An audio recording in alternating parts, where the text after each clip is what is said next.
ಶ್ರೀನಿವಾಸ ಗುರುವರ ಪರಮ ಪೂಜ್ಯ ಗುರುಗಳಾದ ಶ್ರೀ ಶ್ರೀ ವಿದ್ಯಾರ್ಥಿತರ ಜ್ಞಾನಸಾರ ಜ್ಞಾನ ಸತ್ರ ಕಾರ್ಯಕ್ರಮ ಎಂಬ ವಿಶೇಷ ಸಂವತ್ಸರ ಸತ್ರ ಕಾರ್ಯಕ್ರಮವನ್ನು ಮೈಸೂರಿನಲ್ಲಿ ಹಲವಾರು ಜಾಗಗಳಲ್ಲಿ ಜ್ಞಾನ ಸತ್ರ ಕಾರ್ಯಕ್ರಮ ನಡೆಯುತ್ತಾರೆ. ಹಾಗೆ ಪ್ರತಿ ಮಾಸದಲ್ಲೂ ನಮ್ಮ ಶ್ರೀ ಗುರುರಾಘವೇಂದ್ರ ಸೇವಾ ಟೀಕೆ ವತಿಯಿಂದ ಭಾಗವತದ ಒಂದು ಪ್ರವಚನ ಮಾಲಿಕೆಯನ್ನು ನಡೀತಾ ಇದೆ.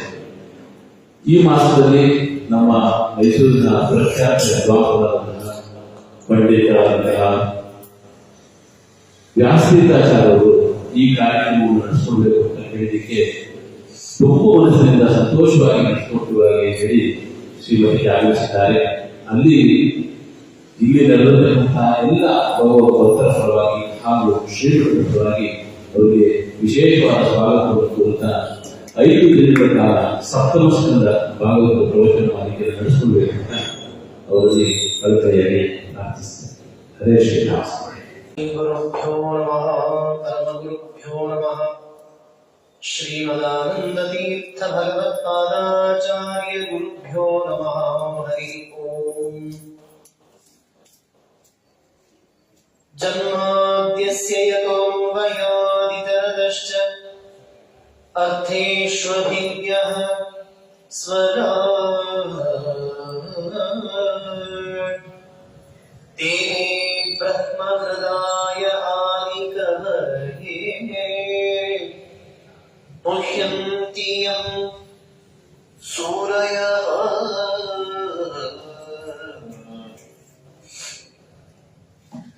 ತೇಜೋವಾರಿಮೃದಾಂ ಯಥಾ ವಿನಿಮಯೋ ಯತ್ರ ತ್ರಿಸರ್ಗೋ ಮೃಷಾ ಧಾಮ್ನಾ ಸ್ವೇನ ಸದಾ ನಿರಸ್ತಕುಹಕಂ ಸತ್ಯಂ ಪರಂ ಧೀಮಹಿ.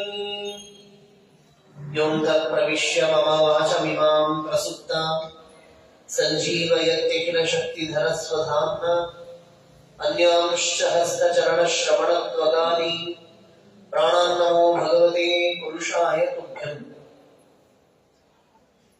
ಸರ್ವಮಂಗಲ ಮಾಂಗಲ್ಯೆ ಶಿವೆ ಸರ್ವಾರ್ಥ ಸಾಧಿಕೆ ಶರಣ್ಯೆ ತ್ರ್ಯಂಬಕೆ ದೇವಿ ನಾರಾಯಣಿ ನಮೋಸ್ತುತೆ.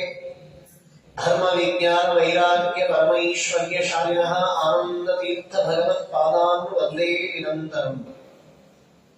ಭವತಿ ಯದನುಭಾವಾದೇನ ಮುಖೋಪಿ ವಾಗ್ಮಿ ಜಡಮತಿರಪಿ ಚತುರ್ಜಾಯತೆ ಪ್ರಾಜ್ಞಮೌಲಿಃ ಸಕಲ ವಚನ ಚೇತೋ ದೇವತಾ ಭಾರತೀ ಸಾ ಮಮ ವಚಸಿ ನಿಧತ್ತಾಂ ಸನ್ನಿಧಿಂ ಮಾನಸೇ ಚ. ನೌಮಿನ್ಯಾಯ ಸುಧಾಧಿಕೃಜ್ಜಯಮುನೀನ್ ಶ್ರೀಪಾದರಾಟ್ ಸನ್ಮಣೀನ್ ವ್ಯಾಸಾರ್ಯಾಂ ವಿವಿಧಾಗಮಾಬ್ಧಿವಿಕರಾನ್ ಶ್ರೀವಾದಿರಾಜಾರಪಿ ವಂದೇ ಹಂಸವರಾನ್ ರಘುತ್ತಮಗುರುನ್ ವೈದಗ್ಧ್ಯವಾರಾಂ ವಿಧೀನ್ ಶ್ರೀ ಸತ್ಯವೃತ ರಾಘವೇಂದ್ರ ಮುನಿಪಾನ್ ಸತ್ಬೋಧ ಸತ್ಯಾನಪಾನ್ ಸತ್ಯಾಧಿಜ್ಞರಾಬ್ಜೋತ್ಥಾನ್ ಪಂಚಾಶತ್ ಪೂಜಕಾನ್ ಸತ್ಯಪ್ರಮೋದ ತೀರ್ಥಾರ್ಯಾಂ ನೌಮಿನ್ಯಾಯ ಸುಧಾರಕಾನ್.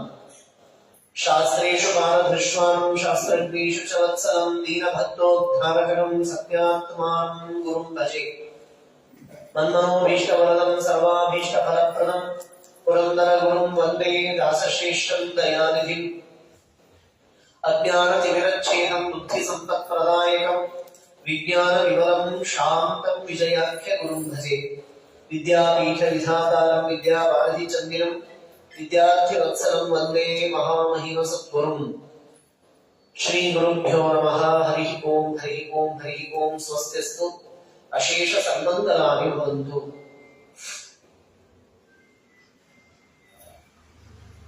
ಪರಮ ಪೂಜ್ಯರಾದ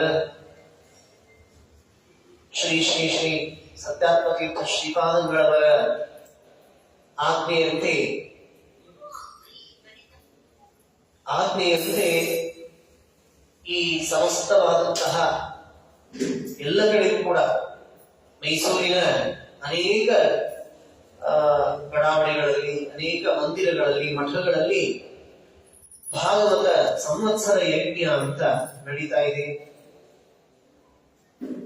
ಪ್ರಾಯ ನಮ್ಮ ಸ್ವಾಮಿಗಳವರ ಆಗಮನಕ್ಕಾಗಿ ನಾವೆಲ್ಲ ದೇವರ ಗುರುಗಳ ಎದುರಿಗೆ ಪ್ರಾರ್ಥನೆಯನ್ನ ಮಾಡಿಕೊಳ್ಳುವ ಮೂಲಕ ಈ ಒಂದು ಭಾಗವತ ಯಜ್ಞದಿಂದ ಪ್ರೀತನಾದ ಪರಮಾತ್ಮ ಅಧಿಕ ಮಾಸದಲ್ಲಿ ಸ್ವಾಮಿಗಳವರು ನಮ್ಮ ಊರಿಗೆ ಬರುವಂತಾಗಿ 1 ತಿಂಗಳು ಅವರ ದರ್ಶನ, ಅವರು ಉಪದೇಶಿಸುವಂತಹ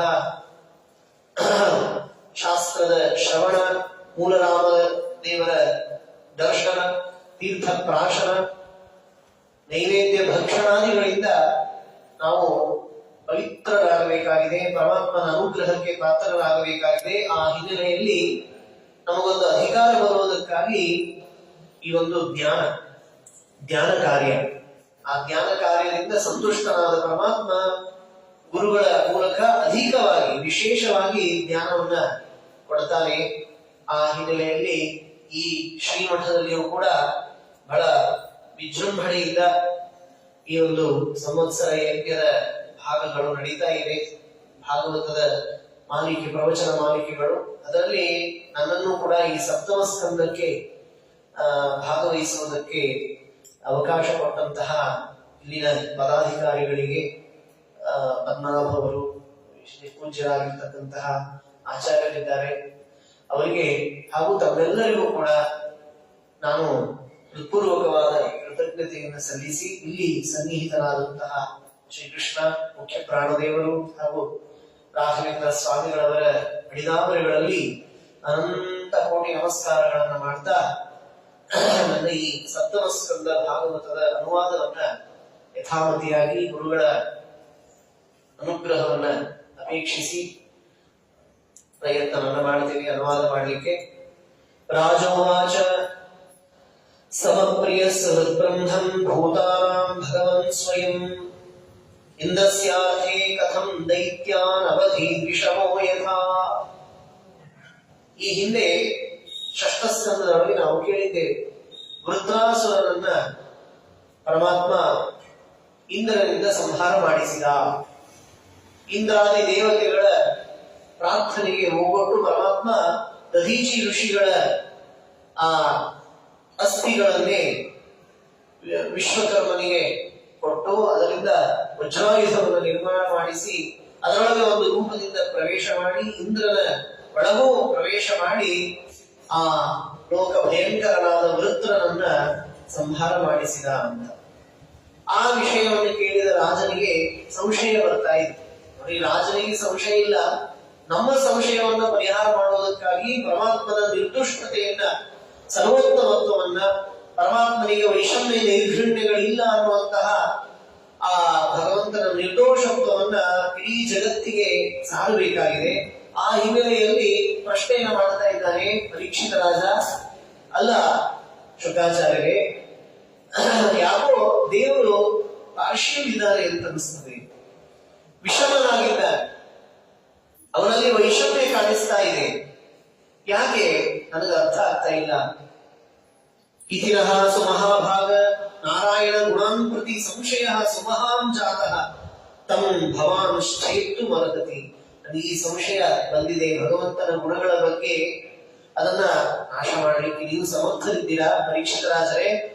ನನ್ನ ಪ್ರಶ್ನೆ ಏನು ಅಂದ್ರೆ, ಸಮಃ ಪರಮಾತ್ಮ ಎಲ್ಲರಿಗೂ ಸಮ ಅಂತ, ಸಹೃದ್ ನಿರ್ನಿಮಿತ್ತ ಉಪಕಾರಿ, ಪ್ರಿಯ ಪರಮಾತ್ಮ ಎಲ್ಲರಿಗೂ ಪ್ರಿಯವನ್ನೇ ಉಂಟು ಮಾಡುವವ, ಬ್ರಹ್ಮನ್ ಭೂತಾನಾಂ ಭಗವಾನ್ ಸ್ವಯಂ, ಅವನು ಷಡ್ಗುಣೈಶ್ವರ್ಯ ಸಂಪನ್ನನಾಗಿದ್ದಾನೆ. ಅವನಿಗೆ ಯಾಕೆ ಈ ದೇವತೆಗಳಿಗೆ ಪಕ್ಷಪಾತ ವಹಿಸಿ ದೈತ್ಯರನ್ನು ಸಂಹಾರ ಮಾಡಿಸುವ ಒಂದು ಮನುಷ್ಯರ ಗುಣ ಬಂದುಬಿಡ್ತೇವೆ. ನಾವೆಲ್ಲ ಮನುಷ್ಯರು ಏನ್ ಮಾಡ್ತೇವೆ ಅಂದ್ರೆ ಪಾರ್ಷಿಯಲ್ ಆಗಿರ್ತೇವೆ. ಯಾರಿಂದ ಉಪಯೋಗ ಇದೆಯೋ ಅವರಿಗೆ ಹೆಚ್ಚು ಮಹತ್ವ ಕೊಡೋದು, ಯಾರಿಂದ ನಮಗೆ ಅಪಾಯ ಇದೆಯೋ ಅವರನ್ನು ಸಂಹಾರ ಮಾಡಿಸುವುದು, ಇದೆಲ್ಲ ನಾವು ಮಾಡ್ತೇವೆ. ಹಾಗೆ ಪರಮಾತ್ಮನಿಗೆ ದೇವತೆಗಳಿಂದ ಏನಾದ್ರೂ ಪ್ರಯೋಜನ ಇದೆಯಾ, ಅಥವಾ ದೈತ್ಯರಿಂದ ಏನೋ ಭಯ ಇದೆಯೋ? ಯಾಕೆ ಹೀಗೆ ಅವನು ವಿಷಮನಾಗ್ತಾ ಇದ್ದಾನೆ, ನಿರ್ಘೃಣನಾಗ್ತಾ ಇದ್ದಾನೆ? ವಿಷಮತೆ ಕಾಣಿಸ್ತಾ ಇದೆಯಲ್ಲ. ಅವನಿಗೆ ಅಗುಣ, ಪರಮಾತ್ಮನಿಗೆ ಸತ್ವ ರಜಸ್ತಮೋ ಗುಣಗಳ ಬಾಧೆ ಇಲ್ಲ, ಆದರೂ ನಮ್ಮಂತಹ ತ್ರಿಗುಣಗಳಿಗೆ ಬದ್ಧರಾದ ಜೀವಿಗಳಂತೆ ಸಾಮಾನ್ಯರಂತೆ ಯಾಕೆ ಹೀಗೆ ದೇವತೆಗಳಿಗೆ ಒಂದು ದೈತ್ಯರಿಗೆ ಒಂದು, ಅವರಿಗೆ ಜಯ ಇವರಿಗೆ ಅಪಜಯ, ಹೀಗೆಲ್ಲ ಯಾಕೆ ಜಯಾಪಜಯಗಳನ್ನ ಉಂಟು ಮಾಡಬೇಕು? ಪರಮಾತ್ಮನಿಗೆ ವೈಷಮ್ಯ ಬರೋದಿಲ್ಲವೇ ಅಂತಂದ್ರೆ ಶುಕಾಚಾರ ಅಂತಾರೆ, ಒಳ್ಳೆಯ ಪ್ರಶ್ನೆ. ನಾವೆಲ್ಲ ಪ್ರಾಯ ಇದನ್ನೇ ನಿತ್ಯ ಮಾತಾಡ್ತಾ ಇರ್ತೇವೆ. ಯಾಕೋ ದೇವರು ಪಕ್ಷಪಾತ ಮಾಡ್ತಾನೆ. ನೋಡ್ರಿ ಆಚಾರ್ಯ, ನಾವೆಲ್ಲ ಇಷ್ಟೆಲ್ಲ ಪಾರಾಯಣ ಅಂತೇವೆ, ಇದು ಮಾಡ್ತೇವೆ, ಇದೆಲ್ಲ ಅಂತೇವೆ, ಆದ್ರೂ ದೇವರು ನಮಗೆ ಅನ್ಯಾಯ ಮಾಡಿದ. ಅವ್ರು ನೋಡ್ರಿ ಹೇಗೆ ನಾಸ್ತಿಕರಿದ್ದಾರೆ, ಕಂಡ ಹಾಗೆ ತಿಂತಾರೆ, ಓಡಾಡ್ತಾರೆ, ದೇವರನ್ನ ಧರ್ಮವನ್ನ ನಂಬದೇ ಇರುವವರಿಗೆ ಹೆಚ್ಚು ಉಚ್ಛಾಯ ಸ್ಥಿತಿ ಇದೆ ಅಂತ ಈ ಒಂದು ತರಹದ ಮನೋಭಾವ ನಮ್ಗೆ ಬಂದಿರ್ತದಲ್ಲ, ಅದೇ ರೀತಿಯಾಗಿ ಶುಕಾಚಾರ್ಯರಿಗೆ ಪ್ರಶ್ನೆಯನ್ನು ಮಾಡ್ತಾ ಇದ್ದಾನೆ. ಯಾಕೋ ದೇವರಿಗೆ ವಿಷಮತೆ ಬಂತಲ್ಲ ಅಂದ್ರೆ ಅದಕ್ಕೆ ಪರಮಾತ್ಮನ ನಿರ್ದೋಷತ್ವವನ್ನು ಹೇಳ್ತಾರೆ ಶುಕಾಚಾರ್ಯ. ಹಾಗಿಲ್ಲಪ್ಪ, ಪರಮಾತ್ಮ ಎಲ್ಲರಿಗೂ ಸಮನೇ. ಸಮ ಅಂದ್ರೆ ಏನು ಅಂದ್ರೆ ಎಲ್ಲರ ಕರ್ಮ, ಅವರ ಸ್ವಭಾವ, ಅವರ ಅನಾದಿ ಕರ್ಮ, ಗುಣ, ಸತ್ವರಜಸ್ತಮೋ ಗುಣಗಳು, ಕಾಲ ಗುಣ ಸ್ವಭಾವಗಳ ಮನೆ ಮಾಡಿ ಅಂತ. ಏನೇ ಯಾರಿಗೇ ಒಂದು ಫಲವನ್ನ ಪರಮಾತ್ಮ ಕೊಡಬೇಕಾದ್ರೂ ಕೂಡ ಈ ಮೂರನ್ನ ಉಪಯೋಗಿಸ್ತಾನೆ. ಅವನು ಸ್ವತಂತ್ರವಾಗಿ ಏನೆಲ್ಲ ಕೊಟ್ಟು ಬಿಡಬಹುದು ನಮಗೆ, ಆದ್ರೆ ಹಾಗೆ ಅವನ ಇಚ್ಛೆ ಇಲ್ಲ. ತಾತ್ಪರ್ಯ ನಿರ್ಣಯದಲ್ಲಿ ಶ್ರೀಮದಾಚಾರ್ಯ ಜೀವಕರ್ತೃತ್ವದ ವಿಷಯದೊಳಗೆ ಈ ವಿಷಯಗಳನ್ನ ಹೇಳ್ತಾರೆ, ನಿರ್ಣಯವನ್ನು ಕೊಡ್ತಾರೆ. ಪರಮಾತ್ಮನಿಗೆ ಯಾರಿಗೇನು ಬೇಕಾದ ಫಲವನ್ನು ಕೊಡ್ಲಿಕ್ಕೆ ಸ್ವಾತಂತ್ರ್ಯ ಇದ್ರೂ ಕೂಡ ಪರಮಾತ್ಮ ಅದನ್ನ ದುರುಪಯೋಗ ತೆಗೆದುಕೊಳ್ಳುವುದಿಲ್ಲ. ಅವನು ಸಮನೇ. ಸಮ ಅಂದ್ರೆ ಹೇಗೆ? ಎಲ್ಲರಿಗೂ ಸಮಾನವಾಗಿಯೇ ಫಲವನ್ನು ಕೊಡ್ತಾನೆ ಅಂದ್ರೆ ಹೇಗೆ ಅಂದ್ರೆ, ನಾನೊಂದು ದೃಷ್ಟಾಂತ ಕೊಡ್ತಾ ಇರ್ತೇನೆ. ಒಬ್ಬ ತಾಯಿ ಮನೆಯಲ್ಲಿ ಇರ್ತಾಳೆ, ಒಂದು 4 ವರ್ಷದ ಮಗು ಇರ್ತದೆ, ಗಂಡ ಇರ್ತಾನೆ, ವಯಸ್ಸಾದಂತಹ ಅತ್ತೆ ಮಾವಂದರು ಇರ್ತಾರೆ. ಅವರಿಗೆ ಬಡಿಸುವಾಗ ಇಡ್ಲಿಯೋ ದೋಸೆನೋ ಬಡಿಸುವಾಗ ಮಗುವಿಗೆ 2-4 ಇಡ್ಲಿಯನ್ನ ಹಾಕ್ತಾಳೆ. ಹಾಗೆ ಗಂಡನಿಗೆ 10, 15, 20 ಎಷ್ಟು ಇಡ್ಲಿ. ಆದ್ರೆ ಅತ್ತೆ ಮಾವಂದರಿಗೆ ಅವರಿಗೂ ಗಂಡನಿಗೆ ಮತ್ತೆ ಹಾಕಿದ್ದೇವೆ ಅಂತ ಸಮಾನವಾಗಿ 20 ಇಡ್ಲಿ ಹಾಕಿದ್ರೆ ಬದುಕಬೇಕು ಹೇಗೆ? ಅತ್ತೆ ಮಾವಂದರು ಡಯಟ್ ಹೇಳಿರ್ತಾರೆ, ಇಷ್ಟೇ ತಿನ್ಬೇಕು ಅಂತ ಹೇಳಿರ್ತಾರೆ, 10 ಹೊತ್ತಿಗೆ ಕೊಡ್ರಿ ಅಂತ ಹೇಳಿರ್ತಾರೆ. ಹಾಗೆ ಅಂತ ಆ ಹೆಣ್ಣು ಮಗಳನ್ನ ಅಥವಾ ಗೃಹಿಣಿಯನ್ನ ಅವಳು ವಿಷಮ ಇದ್ದಾಳೆ, ಪಕ್ಷಪಾತ ಮಾಡ್ತಾಳೆ, ಮಗುವಿಗೆ 1 ಕೊಡ್ತಾಳೆ, ಗಂಡನಿಗೆ 20 ಕೊಡ್ತಾಳೆ ಅಂತ ಯಾರಾದ್ರೂ ಆಡುವುದುಂಟ? ಅವರವರ ಯೋಗ್ಯತೆ, ಅವರವರ ವಚನ ಶಕ್ತಿ, ಅವರ ಕರ್ಮ, ಅವರಿಗಾದಂತಹ ಏನೇ ದೇಹದ ಆಲಸ್ಯಗಳು, ರೋಗಗಳು ಎಲ್ಲವನ್ನು ನೋಡಿಕೊಂಡು ಅವರಿಗೆ ಆ ರೀತಿಯಾದ ಆಹಾರವನ್ನು ಬಡಿಸುವಂತೆ ಪರಮಾತ್ಮ ಕಾಲವನ್ನು ನೋಡ್ತಾನೆ. ಜಯ ಕಾಲೇತು ಸತ್ವಸ್ಯ ದೇವರ್ಷೀಂ ರಜಸೋಸುರಾನ್ ತಮಸೋ ಯಕ್ಷ ರಕ್ಷಾಂಸಿ ತತ್ಕಾನುಗುಣೋ ಭಜನ್. ಭಾಗವತ ಹೇಳ್ತದೆ, ಸತ್ವ ಗುಣದ ಉನ್ನಾಹ ಆಗುವ ಸ್ಥಿತಿ ಬಂದಾಗ ದೇವತೆಗಳನ್ನ, ಋಷಿಗಳನ್ನ ಪರಮಾತ್ಮ ಜಯ ಬರುವಂತೆ ಮಾಡ್ತಾನೆ, ಅವರಿಗೆ ಜಯ ಕೊಡ್ತಾನೆ. ರಜೋಗುಣ ಉನ್ನಾಹ ಆದಾಗ ಮತ್ತೆ ಅಸುರರಿಗೆ ಅವರಿಗೆ ಜಯವನ್ನು ಕೊಡ್ತಾನೆ. ತಮಸಃ ಯಕ್ಷ ರಕ್ಷಾಂಸಿ. ತಮೋಗುಣ ಉನ್ನಾಹ ಕಾಲವಾದಾಗ ಅದನ್ನು ನೋಡ್ತಾನೆ, ಬ್ಯಾಲೆನ್ಸ್ ಮಾಡ್ತಾನೆ. ಗುಣಗಳನ್ನ ಪರಮಾತ್ಮ ಪ್ರವೋಕ್ ಮಾಡ್ತಾನೆ. ಆಯಾ ಗುಣಗಳು ಉದ್ಬುದ್ಧವಾದಾಗ, ಆಕ್ಟಿವೇಟ್ ಆದಾಗ ಅವರಿಗೆ ಆಯಾ ದೇವತೆಗಳಿಗೆ, ಋಷಿಗಳಿಗೆ, ಅಸುರರಿಗೆ, ಯಕ್ಷ ರಾಕ್ಷಸರಿಗೆ ಜಯವನ್ನು ಕೊಡ್ತಾನೆ. ಇದು ಅವನ ಇಚ್ಛೆ. ಕಾಲ ಗುಣ ಸ್ವಭಾವಗಳ ಮನೆ ಮಾಡಿ. ಜಗನ್ನಾಥದಾಸರು ಬಹಳ ಸುಂದರವಾಗಿ ಹೇಳ್ತಾರೆ, ಕಾಲ ಗುಣ ಕರ್ಮ ಸ್ವಭಾವಗಳ ಮನೆ ಮಾಡಿ ಶ್ರೀನೋರ ಸರ್ವರೊಳಗೆ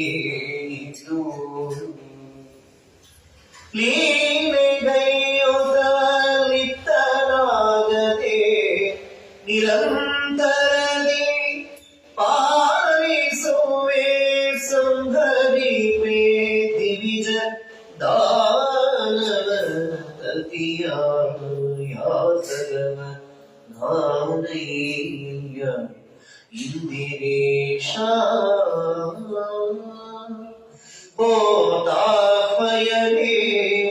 ನಿನ್ನ ಅಧೀನ ಈ ಜಗವೆಲ್ಲ ಯಾತರವನಾದಯ್ಯ.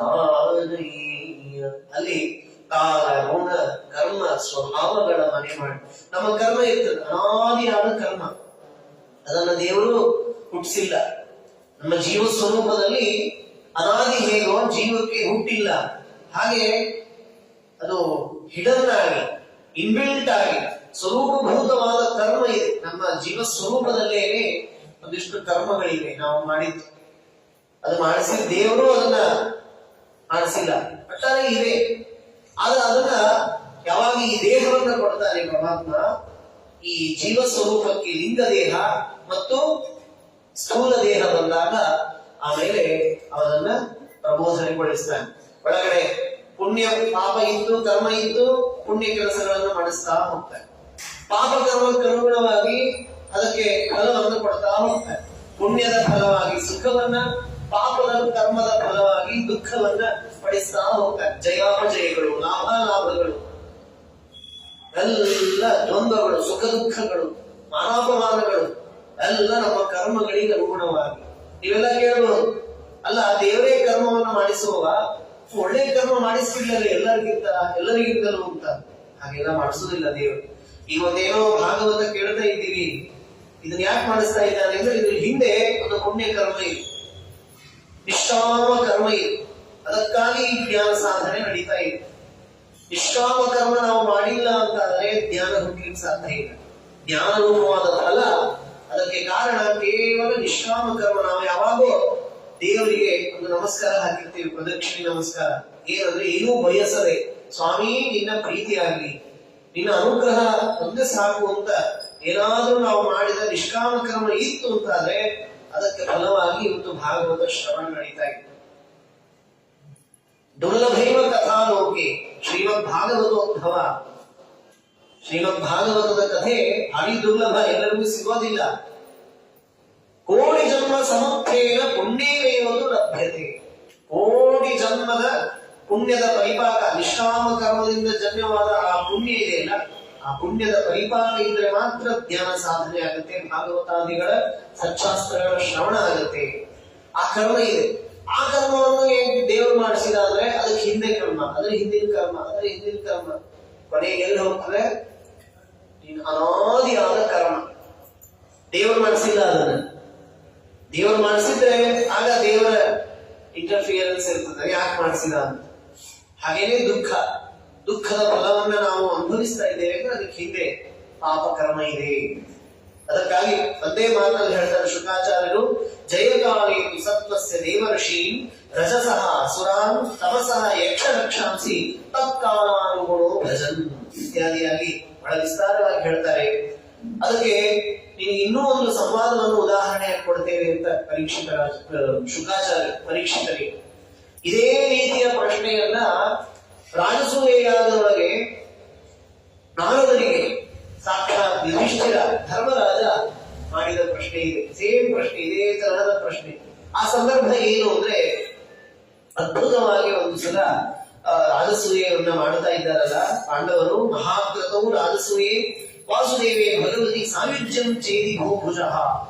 ಚೇದಿನಾಡ್ ಶಿಶುಪಾಲ ರಾಜಸೂಯೆಯಾಗ ನಡೆದಾಗ ಪರಮಾತ್ಮನ ನಿಂದೆಯನ್ನ ಮಾಡ್ತಾರೆ. ಆ ಪರಮಾತ್ಮನ ನಿಂದೆಯನ್ನ ಮಾಡಿದಾಗ ಪರಮಾತ್ಮ ಅವನ ಚಕ್ರದಿಂದ ಅವನ ಶಿರಚ್ಛೇದ ಮಾಡ್ತಾನೆ. ಅವನ ಆ ಜೀವ ಸ್ವರೂಪ, ಜೀವಜ್ಯೋತಿ ಪರಮಾತ್ಮನಲ್ಲಿ ಲಯಗೊಳ್ಳುತ್ತದೆ, ಪರಮಾತ್ಮನನ್ನು ಹೋಗಿ ಸೇರ್ತದೆ. ವಾಸುದೇವೇ ಭಗವತಿ ಸಾಯುಜ್ಯ ಮೋಕ್ಷವನ್ನ ಪಡಿತಾನೆ ಆ ಶಿಶುಪಾಲ ಅಂತ ನೋಟಕ್ಕೆ ಮೇಲ್ನೋಟಕ್ಕೆ ತೋರ್ತದೆ. ಎಲ್ಲರೂ ನೋಡ್ತಾ ಇದ್ದಾರೆ, ಧರ್ಮರಾಜ ನೋಡ್ತಾ ಇದ್ದಾನೆ. ಶಿರಚ್ಛೇದ ಆದ ನಂತರ ಅವನ ಜೀವ ಪರಮಾತ್ಮನನ್ನ ಹೊಂದಿತಲ್ಲ, ಅವಾಗ ದೊಡ್ಡ ಪ್ರಶ್ನೆ ಬಂತು ಪರೀಕ್ಷಿತರ ಇವನಿಗೆ, ಯುಧಿಷ್ಠಿರನಿಗೆ. ಅಲ್ಲಿ ಕುಳಿತಂತಹ ನಾರದರಿಗೆ ಕೇಳ್ತಾನೆ, ಏತತ್ ವೇದಿತು ಇಚ್ಛಾಮಃ ಭಗವನ್ ನಿಂದೆಯ ವೇನಃ ದ್ವಿಜೈಸ್ತಮಸಿ ಪಾತಿತಃ. ಅಲ್ಲರಿ ನಾರದರೆ, ಭಗವಂತನ ನಿಂದೆ ಮಾಡಿ ವೇನ ಅವನು ಅಂಧಂತಮಸ್ಸಿಗೆ ಹೋದ, ಅವನಿಗೆ ಅಂಧಂತಮಸ್ಸಾಯಿತು. ಈಗ ದಮಘೋಷ ಸುತ ಪಾಪ ಆರಭ್ಯ ಕಲಭಾಷಣ. ಈ ದುಷ್ಟ ಪಾಪಿಷ್ಠ ಈ ದಮಘೋಷ ಸುತ ಶಿಶುಪಾಲ ಆರಭ್ಯ ಕಲಭಾಷಣ, ತೊದಲು ನುಡಿ ಆಡ್ತಾ ಇರುವಾಗಲೇ ಪರಮಾತ್ಮನನ್ನು ನಿಂದೆಯನ್ನೇ ಮಾಡ್ತಾ ಮಾತನ್ನು ಕಲಿತಂತಹ ದುಷ್ಟ ಅವನಿಗೆ ಹೇಗೆ ಒಂದು ಆಯುಜ್ಯ ಆಯ್ತೀಗ. ದುಷ್ಟ ಅವನು, ವೇಗನೂ ದುಷ್ಟ, ಇವನು ದುಷ್ಟ, ಅವನು ನಿಂದೆ ಮಾಡಿದ, ಶಿಶುಪಾಲನನ್ನು ನಿಂದೆ ಮಾಡಿದ್ದಾನೆ. ಹಾಗಾದ್ರೆ ಶಿಶುಪಾಲನಿಂದ ಏನೋ ಭಯ ಇದೆ, ಉಪಯೋಗ ಇದೆ, ಅದಕ್ಕಾಗಿ ದೇವರು ತನ್ನೊಳಗೆ ಮನೆ ಕೊಟ್ನ, ತನ್ನೊಳಗೆ ಸಾಯುಜ್ಯವನ್ನು ಕೊಟ್ನ. ವೇಗನಿಂದ ಏನೋ ಭಯ ಇದೆ, ಅದಕ್ಕಾಗಿ ಅನಂತ ಮಸಿ ಹಾಕಿದ್ನ. ಇದೆಲ್ಲ ಸ್ವಲ್ಪ ಯಾಕೋ ಪಾರ್ಷಿಯಲ್ ಆಗಿದ್ದಾರೆ ದೇವರು. ಎಲ್ಲಾ ದುಷ್ಟರನ್ನು ನಿಂದೆ ಮಾಡಿದವರನ್ನ ಅನಂತ ಮಸಿ ಹಾಕಿದ್ರೆ ನಾವು ಈ ಪ್ರಶ್ನೆ ಮಾಡ್ತಿರ್ಲಿಲ್ಲ. ಒಬ್ರಿಗೊಂದು ಮಾಡಿದ ದೇವರು ವೇಗನನ್ನ ಅನಂತ ಮಸಿ ಹಾಕಿದ. ಅವನಿಗೆ ಯಾಕೆ ಅನಂತ ಮಸ್ಸು? ಈ ದುಷ್ಟನಾದ ಶಿಶುಪಾಲನಿಗೆ ಯಾಕೆ ಮೋಕ್ಷ? ಹೇಳ್ರಿಗೆ ಪ್ರಶ್ನೆ ಕೇಳ್ತಾ ಇದ್ದೇವೆ, ಉತ್ತರ ಹೇಳ್ರಿ ನಾರದರೆ ಅಂತ ಕೇಳಿದ್ರೆ, ಶಪಥ ಕಥಂ ತಸ್ಮಿನ್ ಭಗವತಿ ದುರವಗ್ರಾಹ್ಯ ಧಾಮನಿ ಪಶ್ಯತಾಂ ಸರ್ವಲೋಕಾನಾಂ ನಯಂ ಈಯತು ಅಂಜಸ. ಯಾಕೋ ನನಗೆ ಬುದ್ಧಿ ದೀಪಾಚ್ಚಿರಿವ, ಹೇಗೆ ವಾಯುವಿನಿಂದ ದೀಪ ಅಲ್ಲಾಡುತ್ತದೆ, ಚಂಚಲವಾಗ್ತದೆ, ಹಾಗೆ ನಮ್ಮ ಮನಸ್ಸು ಯಾಕೋ ದೇವರ ವಿಷಯದೊಳಗೆ ನಂಬಿಕೆ ಕಳ್ಕೊಳ್ತಾ ಇದೆ. ನಮಗೂ ಹೀಗೆ ಆಗ್ತದೆ ಕೆಲವೊಮ್ಮೆಲ್ಲ. ಎಲ್ಲರಿಗೂ ಒಂದೇ ತರ ದೇವರು ಕೊಡುವುದಿಲ್ಲ, ಪಕ್ಷಪಾತ ಮಾಡಿದ ಹಾಗೆ ಅನಿಸ್ತದೆ. ಅದಕ್ಕೆ ನಾರದರಂತ ಹಂಗೆಲ್ಲ ಇಲ್ಲ. ಮೇಲ್ನೋಟಕ್ಕೆ ಕಂಡಿದ್ದನ್ನ ಅದೇನೋ ಅಂತಾರಲ್ಲ, ಪ್ರಮಾಣಿಸಿ, ಏನು ಅಂತಾರೆ, ಪ್ರಮಾಣಿಸಿ ನೋಡು ಅಂತ. ಪ್ರತ್ಯಕ್ಷ ಕಂಡರು ಪ್ರಮಾಣಿಸಿ ನೋಡು ಅಂತ. ಕಂಡದ್ದೆಲ್ಲ ನಂಬಿ ಬಿಡಬೇಡ, ಅದರೊಳಗೆ ಹಿನ್ನೆಲೆ ಬೇರೆ ಇರ್ತದೆ. ಏನ್ ಹಿನ್ನೆಲೆ ಕಣ್ಣಿಗೆ ಕಾಣಿಸ್ತಾ ಇದೆ ಹೇಳ್ತಾ ಇದ್ದೀನಿ, ನಾನೇನು ಹಿನ್ನೆಲೆ ಏನು ಅಂತಂದ್ರೆ, ಹಂಗಿಲ್ಲ ನೋಡು, ಇವರೆಲ್ಲ ಯಾರು, ಇವರು ಶಿಶುಪಾಲ ಯಾರು ತಿಳ್ಕೊಂಡಿದ್ಯಾ? ಮಾತೃಶ್ವಸೇಯೋ, ಇನ್ನು ಅನೇಕ ಮಾತುಗಳಿವೆ, ಅದನ್ನು ಹೇಳ್ತೇನೆ. ಮಾತೃಶ್ವಸೇಯೋ ಚೈತ್ಯ, ಸೋದರತ್ತೆಯ ಮಗ ಚೈತ್ಯ. ಇವನು ಕೃಷ್ಣನ ಸಂಬಂಧಿಯೂ ಹೌದು, ಪಾಂಡವರ ಸಂಬಂಧಿಯು. ಪಾಂಡವರಿಗೆ ಚೈತ್ಯ ಅಂದ್ರೆ ಚಿಕ್ಕಮ್ಮನ ಮಗ. ಕೃಷ್ಣನಿಗೆ ಸೋದರತ್ತೆಯ ಮಕ್ಕಳು, ಕುಂತಿ ಒಬ್ಬಳು ಸೋದರತ್ತೆ, ಹಾಗೆ ಈ ಶಿಶುಪಾಲನ ತಾಯಿಯೂ ಒಬ್ಬಳು ಸೋದರತ್ತೆ. ಪಾಂಡವರಿಗೆಲ್ಲ ಈ ಕುಂತಿಯ ಅಕ್ಕನೋ ತಂಗಿಯ ಮಕ್ಕಳು ಇವರೆಲ್ಲ. ಹೀಗಾಗಿ ಆ ರೀತಿಯಾಗಿ ಅಕ್ಕ ತಂಗಿಯರ ಮಕ್ಕಳು ಇವರೆಲ್ಲ ಪಾಂಡವರು, ಶಿಶುಪಾಲ ಇವರೆಲ್ಲ. ಇವರು ದಂದವಕ್ರಷ್ಟ ಪಾರ್ಥಿವ. ಇವ್ರು ಯಾರು ಅಂದ್ರೆ ವಿಷ್ಣು ಪಾರ್ಷದರಪ್ಪ, ಸಾಮಾನ್ಯ ದೈತ್ಯರಲ್ಲ ಇವರು. ಸುಮ್ಮನೆ ಮೂಲತಃ ದೈತ್ಯರಲ್ಲ, ಸ್ವರೂಪ ಇದು ದೈತ್ಯ ಸ್ವರೂಪ ಅಲ್ಲ ಇವರು. ಅವೇನ ಇದ್ದಾರಲ್ಲ ಅವರು ದೈತ್ಯ ಸ್ವರೂಪನೇ, ಸಾಕ್ಷಾತ್ ಶುದ್ಧ ದೈತ್ಯ. ಇವರು ಹಾಗಲ್ಲ, ಮಿಕ್ಸ್ ಜೀವದ್ವಯಾವೇಶ. ಯಾರಿವರು ಅಂದ್ರೆ ವಿಷ್ಣು ಪಾರ್ಷದರು. ಹೌದು, ಏನಾಗ್ತದೆ ಅವರಿಗೆ? ಇಲ್ಲ, ವಿಪ್ರಶಾಪ ಪದಚ್ಯುತವು. ವಿಷ್ಣುವಿನ ದ್ವಾರಪಾಲಕರು, ಜಯ ವಿಜಯರು ವಿಪ್ರರಾದಂತಹ ಸನಕಾದಿಗಳ ಶಾಪದಿಂದ ಅವರಿಗೆ ಈ ಅಸುರಾವೇಶ ಬಂದಿದೆ. ಅಸುರನ ಜೊತೆಗೆ ಇರುವ ಒಂದು ಪ್ರಾರಬ್ಧ. ಅದಕ್ಕಾಗಿ ಆ ಒಳಗಡೆ ಶಿಶುಪಾಲನ ಒಳಗೆ ಇಬ್ಬರು, ಒಬ್ಬ ಜಯ, ಇನ್ನೊಬ್ಬ ಶಿಶುಪಾಲ ಅಂತ. ಒಬ್ಬ ಸುರ, ಒಬ್ಬ ದೇವತೆ, ಇನ್ನೊಬ್ಬ ದೈತ್ಯ. ಹೀಗೆ ಪ್ರಾರಬ್ಧಕ್ಕನುಗುಣವಾಗಿಯೋ ಶಾಪಕ್ಕನುಗುಣವಾಗಿಯೋ ಹೀಗೆ ಒಂದೇ ದೇಹದಲ್ಲಿ ದೈತ್ಯನ ಜೊತೆಗೆ ಒಬ್ಬ ಸಜ್ಜೀವ ಇರುವಾಗ ಏನಾಗಿಬಿಡುತ್ತದೆ ಅಂದ್ರೆ ನೀರಕ್ಷೀರ ಬೆರೆದಂತೆ ಅವರಿಬ್ಬರ ಕರ್ಮಗಳು ಕೂಡ ಬೆರೆತು ಬಿಡುತ್ತಾರೆ. ಇವನು ಮಾಡಿದ ಪಾಪಕ್ಕೆ ಅವನು ಗುರಿಯಾಗಬೇಕು, ಅವನು ಮಾಡಿದ ಪುಣ್ಯಕ್ಕೆ ಇವನು ಗುರಿಯಾಗಬೇಕಾಗ್ತದೆ. ಆದರೆ ದೇವರು ಹಂಸಕ್ಷೀರ ನ್ಯಾಯದಂತೆ ಪ್ರಾರಬ್ಧವಶಾತೋ ವಿಪ್ರಾದಿಗಳ ಶಾಪವಶಾತೋ ಸಜ್ಜೀವರಿಗೆ ಅಸುರನ ಜೊತೆಗೆ ಇರುವ ಸಂದರ್ಭ ಬಂದಾಗ ಆ ಅಸುರ ದೇಹದಲ್ಲಿ ಆದಂತಹ ದೇವರ ದ್ರೋಹ, ಪರಮಾತ್ಮನ ನಿಂದೆ ಇತ್ಯಾದಿ ಪಾಪಗಳ ಕರ್ಮಗಳನ್ನ ಎಣಿಸುವುದಿಲ್ಲ. ಪರಮಾತ್ಮ ಎಣಿಸುವುದಿಲ್ಲ ಅದನ್ನ. ಅವರ ಶುದ್ಧ ಭಕ್ತಿಯನ್ನು ಮಾತ್ರ ಈ ಹಂಸಕ್ಷೀರ ನ್ಯಾಯದಂತೆ ಆ ಹಂಸಕ್ಕೆ ಆ ಗುಣ ಇದೆ. ನೀರು ಮತ್ತು ಹಾಲನ್ನ ಮಿಕ್ಸ್ ಮಾಡಿಟ್ರೆ ಅದನ್ನು ಬೇರ್ಪಡಿಸಿ ಅದನ್ನು ಏನ್ ಬೇಕೋ ಅದನ್ನು ಗ್ರಹಣ ಮಾಡ್ತಾರೆ. ಹಾಗೆ ಪರಮಾತ್ಮ ನೋಡ್ತಾನೆ, ಇವನು ಸ್ವಭಾವತಃ ದೈತ್ಯನು, ಇವನು ಸ್ವಭಾವತಃ ಸುಜೀವಿಯನು. ಅವರವರ ಕರ್ಮಗಳಿಗೆ ತಕ್ಕ ಹಾಗೆ ಪರಮಾತ್ಮ ಅವರಿಗೆ ಅಂದಂತ ಮನಸ್ಸನ್ನ ಮೋಕ್ಷವನ್ನು ಕೊಡ್ತಾನೆ. ಇಲ್ಲಿಯೂ ಹಾಗೆ ಮಾಡಿದ್ದಾನೆ ಪರಮಾತ್ಮ. ಆ ವೇನಲ್ಲಿ ಹೇಗೆ ಅಂಧಂತಮಸ್ಸಾಯಿತೋ ಹಾಗೇನೆ ದೇವರನ್ನ ನಿಂದೆ ಮಾಡಿದಂತಹ ಶಿಶುಪಾಲ ಎಂಬ ದೈತ್ಯರಿಗೆ ಅಂಧಂತಮಸ್ಸಾಗಿದೆ. ಹಾಗಾದ್ರೆ ಮೋಕ್ಷ ಯಾರಿಗಾಯಿತು ಅಂತ ತಿಳ್ಕೊತೀಯಾ? ಕೇಳ್ತೀಯಾ? ಜೈನಿಗೆ ಮೋಕ್ಷ ಆಗಿದೆ ಅಂತ ವಿಷಯವನ್ನು ಹೇಳ್ತಾರೆ. ಯಾವಾಗ್ಲೂ ಒಂದು ಸೈಕಾಲಜಿ, ಯಥಾ ವೈರಾನುಬಂಧೇನ ಮಧ್ಯ ತನ್ಮಯತಾನಿಯ ನ ತಥಾ ಭಕ್ತಿ ಯೋಗೇನ ಇತಿ ಮೇ ನಿಶ್ಚಿತಾಮತಿ. ಯಾವಾಗಲೂ ಜೀವರಾಶಿಗಳಿಗೆ ಭಕ್ತಿ ವೈರದಿಂದ ಯುಕ್ತವಾದಾಗ ಹೇಗೆ ಅನುಬಂಧ, ವೈರದಿಂದ ಯುಕ್ತವಾದ ಭಕ್ತಿ ಅದು ಬಹಳ ಜಾಗೃತವಾಗಿರ್ತದೆ. ಪ್ರಾರಂಭದಲ್ಲಿ ಭಾರಿ ವೈರ ಮಾಡ್ತಾ ಇರ್ತಾರೆ. ಆವಾಗ ವೈರಿಯನ್ನು ಬಹಳ ನಡೆಸ್ತಾ ಇರ್ತಾರೆ. ಕೂತ್ರೆ ನಿಂತ್ರೆ ಓಡಾಡ್ತಾ ಇದ್ರೆ ಎಲ್ಲ ಸಮಯದಲ್ಲೂ ಆ ವೈರಿಯನ್ನೇ ಯಾವಾಗಲೂ ಸ್ಮರಣೆ ಮಾಡ್ತಾ ಇರ್ತಾರೆ. ಹಾಗೆ ವೈರವನ್ನ ಮಾಡ್ತಾ ಮಾಡ್ತಾ ಮಾಡ್ತಾ ಮಾಡ್ತಾ ಮಾಡ್ತಾ ಸಾವಕಾಶವಾಗಿ ಕಾಲಕ್ರಮೇಣ ಆ ವೈರಿಯಲ್ಲಿ ಭಕ್ತಿ ಉಂಟಾಯಿತು ಅಂತಾದ್ರೆ ಆಗ ಏನಾಗ್ತದೆ? ಆ ಭಕ್ತಿಯನ್ನೇ ಪರಮಾತ್ಮ ಗ್ರಹಣ ಮಾಡಿರ್ತಾರೆ. ಅದಕ್ಕೆ ನಾನು ದೃಷ್ಟಾಂತ ಕೊಡ್ತಾರೆ. ಕಾಮ ಸ್ನೇಹ ಭಯ ದ್ವೇಷ ಯಥಾ ಭಕ್ತ್ಯ ಈಶ್ವರೇ ಮನಃ ಆವೇಶ್ಯ ತದಗಂ ಹೇತ್ವ ಬಹವಸ್ ತದ್ಗತಿಂ ಗತಾಃ. ನೋಡಿ, ಯಾವಾಗ್ಲೂ ಯಾರ್ಯಾರು ಗೋಪ್ಯ ಕಾಮ, ಗೋಪಿಕಾ ಸ್ತ್ರೀಯರು ಕಾಮಯುಕ್ತವಾದ ಭಕ್ತಿಯನ್ನು ಮಾಡಿದರು. ಪ್ರಾರಂಭದಲ್ಲಿ ಪರಮಾತ್ಮನ ಜೊತೆಗೆ ಕಾಮ, ಆದರೆ ಕೊನೆಗೆ ಇವನು ಮಹಾಮಹಿಮ ಅಂತ ಗೊತ್ತಾಯಿತು. ಆಗ ಆ ಕಾಮವೇ ಭಕ್ತಿಯಾಗಿ ಪರಿಣಾಮ ಆಯಿತು. ಭಯಾತ್ ಕಂಸ, ಕಂಸನೊಳಗೆ ಜೀವಂತಯ, ಕಂಸನೊಳಗೆ ಭೃಗು ಋಷಿಗಳು, ಇನ್ನೊಬ್ಬ ಕಾಲನೇಮಿ, ಆ ಕಾಲನೇಮಿಗೆ ಭಯ, ಒಳಗಡೆ ಇರುವ ಭೃಗು ಋಷಿಗಳು ಭಕ್ತಿ ಮಾಡಿದರು. ಇದು ಭಯಯುಕ್ತವಾದ ಭಕ್ತಿ. ಭಯವನ್ನು ಮಾಡ್ತಾ ಮಾಡ್ತಾ ಮಾಡ್ತಾ ಭಕ್ತಿಯನ್ನು ಮಾಡ್ತಾ ಮಾಡ್ತಾ ಕೊನೆಗೆ ಪರಮಾತ್ಮ ಭಕ್ತಿಯನ್ನೇ ಗ್ರಹಣ ಮಾಡಿದ, ಅದಕ್ಕೆ ಫಲವನ್ನು ಕೊಟ್ಟ. ಆಮೇಲೆ ದ್ವೇಷ ಚೈತ್ಯಾದಯೋ ನೃಪಾಹ, ಈ ಚೈತ್ಯ ಶಿಶುಪಾಲ ಇವರೆಲ್ಲ ದ್ವೇಷ, ಒಳಗಡೆ ಆ ಶಿಶುಪಾಲ ಎಂಬ ದೈತ್ಯ ದ್ವೇಷ ಮಾಡ್ತಾ ಇದ್ದ. ಅದರ ಒಳಗಡೆ ಇರುವಂತಹ ಜಯ, ಅವನಲ್ಲಿ ಭಕ್ತಿಯೂ ಇತ್ತು. ಒಳಗಡೆ ಎರಡು ಜೀವ, ದ್ವೇಷ ಇದೆ, ಇನ್ನೊಂದು ಕಡೆಗೆ ಭಕ್ತಿಯೂ ಇದೆ.